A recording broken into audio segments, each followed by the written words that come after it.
তৃণমূলের সবাই চোর চোর চোর। হ্যাঁ, সবাই ঠিকই শুনেছেন, তবে কথাটা আমি বলছি না, কথাটি একসময় বলেছিলেন পীরজাদা কাসেম সিদ্দিকী। বর্তমানে কাসেম সিদ্দিকী তৃণমূলের রাজ্য সম্পাদক পদে বহাল হয়েছেন। তিনি বারবার তৃণমূল সরকারকে আক্রমণ করেছিলেন সবাই চোর চোর বলে। বর্তমানে কাসেম সিদ্দিকী রাজ্য সম্পাদক। দেখুন কাসেম সিদ্দিকী ঠিক কি বলেছিলেন। যত তৃণমূলের নেতা সবাই কিন্তু চোর চোর চোর চোর। তিনি এটাও দাবি করেছিলেন যারা তৃণমূল তাদের জানাজা হবে না, তাদের নবান্নে রেখে আসতে হবে। শুনুন তিনি ঠিক কি বলেছিলেন। মরে গেলে তো জানাজা করবো, এরা মরে যাবে ওই নবান্ন গিয়ে দিয়ে আসবে। কাসেম সিদ্দিকীর তৃণমূলে যোগদানের বিষয়ে আমরা কথা বলবো উত্তর 24 পরগনার রাজ্য সম্পাদক কুতুবউদ্দিন ফাতেহির সঙ্গে। আমরা বিস্তারিত জেনে নেওয়ার চেষ্টা করব রাজনৈতিক পরিপ্রেক্ষিতে বর্তমান পজিশনে তৃণমূলের কতটা ক্ষতি হলো বা আইএসএফ এর কতটা ক্ষতি হলো। আমরা কথা বলবো সরাসরি রাজ্য সম্পাদক কুতুবউদ্দিন ফাতেহির সঙ্গে। শুনুন তার বক্তব্য। দেখুন, কাসেম সিদ্দিকী ফুরফুরা শরীফের পীরজাদা, তিনি কোন রাজনৈতিক দল করবেন না করবেন সেটা তার ব্যক্তিগত ব্যাপার। তবে তিনি যে দলের বিরুদ্ধে এতদিন বলেছেন, আমরা এখন ভাবছি যে সেই বলাটা কি তাহলে মিথ্যা ছিল। এটা নিয়ে আমি শুধু নয়, সারা বাংলার মানুষ ভাবছে। কেন তিনি যে কথাটা বলেছিলেন চোর, জানাজার নামাজ পড়া যাবে না, তিনি অনেক কিছু বলেছিলেন। আজকে তিনি সেই দলেই নাম লিখিয়েছেন। জানি না তার কি চিন্তা ভাবনা আছে, তবে আমার মনে হচ্ছে তিনি চিন্তা ভাবনাটা ভুল করলেন। বিভিন্ন কারণ, যেমন আনিস খানের মামলার আজও পর্যন্ত সুরাহ হয়নি, ডিএ আন্দোলন আজও পর্যন্ত সুরাহ হয়নি, স্টুডেন্টদের আন্দোলন আজও পর্যন্ত সুরাহ হয়নি। দিদিমণি যে কথাগুলো বলে ক্ষমতায় এসেছিলেন এবং বিগত দিনে কাসেম সিদ্দিকী যে সমস্ত দাবিগুলো নিয়ে প্রতিবাদ করেছেন, আন্দোলন করেছেন, সেই বিষয়গুলো নিয়েও আজও পর্যন্ত কোনো সমস্যার সমাধান হয়নি। কিন্তু তারপরেও কাসেম সিদ্দিকী সেই দলে নাম লিখিয়েছেন। এটা ভাবতে হবে তিনি কোন চিন্তাধারা নিয়ে কোন অ্যাঙ্গেল থেকে তৃণমূলে নাম লিখিয়েছেন, সেটা তিনিই ভালো বলতে পারবে। তবে আমি কাসেম সিদ্দিকী যদি কোনোদিন এই ওয়াকফ নিয়ে কলিকাতার রাজপথে আন্দোলন করতে পারে, কারণ তিনি তার বক্তব্যের মধ্যে দিয়েছেন যে আমি মানুষের জন্য কথা বলবো এবং আন্দোলন করব, তাহলে তিনি কার বিরুদ্ধে আন্দোলন করবে? এই রাজ্য সরকার বলছে যে এইখানে কোনো আন্দোলন করা যাবে না। ওয়াকফ এমন একটা ইস্যু যেটা সারা ভারতবর্ষের মুসলিম সমাজ শুধু নয়, যে বাবা সাহেব আম্বেদকরের দেওয়া যে সংবিধান, সেই সংবিধান বলছে আন্দোলন করার কথা। আবার সেই সংবিধানকে অবমাননা করে একটা শ্রেণীর মানুষ সেই সংবিধানকে ধ্বংস করতে চাইছে, সেই সংবিধানকে অমান্যতা দিচ্ছে, সেই সংবিধানকে প্রাধান্য দিচ্ছে না। তার বিরুদ্ধে যে আন্দোলন হচ্ছিল সারা বাংলা জুড়ে, সেই আন্দোলন যারা করছিলেন তারা আজ কোথায়? এবং সেই আন্দোলনে কাসেম সিদ্দিকী সাহেবও ছিলেন। আমরা দেখতে চাই তিনি একটা রাজনৈতিক দলের সদস্য হওয়ার পর তিনি কি এই যে সমস্ত ডিমান্ডগুলো ছিল, দাবিগুলো ছিল, ওয়াকফ সম্পত্তি উদ্ধার, তাহলে তিনি যখন রাজনৈতিক দলে নাম লিখিয়েছেন তাহলে নিশ্চয়ই ওয়াকফ সম্পত্তি উদ্ধার হয়ে যাবে। আমার মাদ্রাসা, আমার মসজিদ, আমার কবরস্থান, আমার ঈদগাহ হেফাজতে থাকবে, বাংলার মুসলমানরা হেফাজতে থাকবে। আর যদি এটা না হয় তাহলে আমরা জানবো যে তিনি লোক দেখানো এবং তিনি তার কথা এক কাজ এক, এবং তিনি আরো বিভিন্ন কারণ থাকতে পারে তার এই রাজনৈতিক দলের এই পদে গ্রহণ করাটা এবং রাজনৈতিক দলের ঢোকাটা।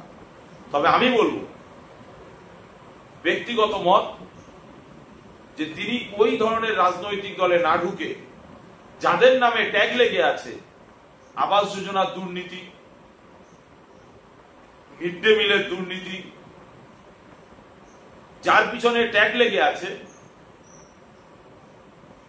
বাচ্চাদের দুধের দুর্নীতি, গরিব মানুষ তাদের যে রেশন দেয় সেই রেশনের দুর্নীতি, চাকরির দুর্নীতি, স্বাস্থ্যের দুর্নীতি, কর্মসংস্থানের দুর্নীতি, এবং প্রত্যেকটা জায়গায় টাকা টাকা টাকা টাকা ছাড়া কোনো কাজ নেই। অতএব এই ধরনের রাজনৈতিক দলের সঙ্গে যুক্ত হওয়াটা কতটা যুক্তিযুক্ত সেটা আমার থেকে ভালো কাসেম সিদ্দিকী সাহেব বলতে পারবেন। তবে আমাদের কাছে আমি একজন কাসেম সিদ্দিকী সাহেবকে খুব ভালোভাবে চিনি এবং ফুরফুরা শরীফের গলি গলি, ফুরফুরা শরীফে পড়াশুনো, সেখানকার মাওলানা হিসাবে, আলেম হিসাবে আমার নিজেকে ব্যক্তিগতভাবে খারাপ লেগেছে এবং আগামী দিন আমরা দেখব যে এই কাসেম সিদ্দিকীর দ্বারা কতটা উপকার হয়। তবে আমি এই বিষয় নিয়ে বাংলার বিভিন্ন সমাজের মানুষদের উদ্দেশ্যে বলবো, আপনারা কাসেম সিদ্দিকীর বিরুদ্ধে আলোচনা করতে যে এমন কোন অশালীন ভাষা বলবেন না যে ভাষার মধ্যে অন্যদিকে টান নেয়। কেননা আমার পীর মুর্শেদ মুজাদ্দিদুজ্জামান আমির শরিয়াত, আমার দাদা হুজুর পীর কেবলা রহমাতুল্লাহ আলাইহি, তিনি সেই বংশের আওলাদ। তিনি বলেছেন যদি পছন্দ না হয়, ভালো না লাগে, তাহলে মুখ ফিরিয়ে নিন। অতএব আপনি মুখ ফিরিয়ে নেবেন, কিন্তু তাকে গালিগালাজ করবেন না। আমি দেখছিলাম কমেন্টে এত বাজে বাজে ভাষা ব্যবহার করছেন, এটা খারাপ জিনিস। তাই আপনাদের কাছে রিকোয়েস্ট করব, বাজে ভাষা ইউজ করবেন না, শালীনতা বজায় রেখে কমেন্ট করবেন, আমার মুজাদ্দিদুজ্জামানের ভাবা আবেগে আঘাত দেবেন না। আজ থেকে 1 মাস আগে এই কাসেম সিদ্দিকী সাহেব ভাঙড়ে এক জনসভায় বক্তৃতা শেষে তিনি মন্তব্য করেছিলেন, আমার ভাই নওশাদ যদি আমাকে দাঁড় করায় তাহলে আমি ভোটে দাঁড়াবো। সেই নওশাদের পাশ থেকে সরে গিয়ে তৃণমূলের হাত ধরলেন। এটা কি দ্বিচারিতা নয়? কি বলবেন? শোনেন, যখন সে রাজনৈতিক দলে নাম লেখাবেন বলে চিন্তা ভাবনা করেছেন, তখন তার অনেক রকম চিন্তাধারা থাকতে পারে, অনেক রকম কথাবার্তা থাকতে পারে। তবে তিনি যেমন বলেছেন, তার সাথে সাথে আমার দলের পৃষ্ঠপোষক, প্রতিষ্ঠাতা যিনি পীরজাদা আব্বাস সিদ্দিকী সাহেব, তিনি খোলা আমভাবে প্রতিটা পীরজাদাকে আহ্বান করেছেন, প্রতিটা আলেম সমাজকে আহ্বান করেছেন, প্রতিটা হাজী সাহেবকে আহ্বান করেছেন, প্রতিটা শিক্ষিত সমাজকে আহ্বান করেছেন, প্রতিটা হিন্দু ধর্মের ভাইদের আহ্বান করেছেন। সেখানে তিনি প্রত্যেকটা জাতি, ধর্ম, বর্ণ নির্বিশেষে তার রাজনৈতিক দলে আসার জন্য তিনি আহ্বান করেছেন এবং বিশেষ করে ফুরফুরা শরীফের পীরজাদা পীর সাহেবদের আহ্বান করেছেন। এখন তার ডাকে যদি আমি সাড়া না দেই আর বিভিন্ন জায়গায় মিডিয়ার মাধ্যমে যদি বিভিন্ন কথা বলি, সেটা তো ঠিক নয়। সাড়া দিতে হবে, আপনি 1 পা বাড়াবেন, সে 1 পা বাড়াবে, তবেই তো একটা জায়গায় আসবে। তা আপনারই তো ভাই, তাহলে আপনি সেখানেই তো পার্টি অফিস, তাহলে সেখানে যেহেতু আপনি ডাইরেক্ট কথা বলতে পারেন। কিন্তু না, এগুলো দেখুন, বর্তমান সময়ে মমতা ব্যানার্জি যে হারে শুভেন্দুকে ভয় পায় না, নওশাদ সিদ্দিকীকে ভয় পায়, সেই ভয়ের জায়গায় দাঁড়িয়ে নওশাদ সিদ্দিকীকে দমানোর জন্য, নওশাদ সিদ্দিকীর সংগঠনটাকে শেষ করার জন্য, নওশাদ সিদ্দিকীর রাজনৈতিক চিন্তাধারাকে ধ্বংস করে দেওয়ার জন্য, তিনি যে দলিত, আদিবাসী, হিন্দু, মুসলমানের জন্য কথা বলেন, তিনি যে পিছড়ে বর্গের মানুষের অধিকারের নিয়ে কথা বলেন, সেখান থেকে নওশাদ সিদ্দিকীর রাজনৈতিক কেরিয়ারটাকে ধ্বংস করার জন্য তিনি এই ধরনের কাজগুলো করেছেন। তবে আপনাদের উদ্দেশ্যে বলবো এবং যারা আমার এই ভিডিও দেখবেন তাদের উদ্দেশ্যেও বলবো, পীরজাদা নওশাদ সিদ্দিকী বাপের বেটা, তিনি অনেক প্রলোভন দিয়েছিলেন মমতা ব্যানার্জির গভর্নমেন্ট, কিন্তু তিনি কোনো প্রলোভনে পা দেননি, আগামী দিন দেবেন না, এটা আমাদের বিশ্বাস। এবং পীরজাদা আব্বাস সিদ্দিকী সাহেব এবং নওশাদ সিদ্দিকী সাহেব জীবন দিয়ে দেবে, কিন্তু নীতিতে অটুট থাকবে, এটা গ্যারান্টি দিতে পারি আমি।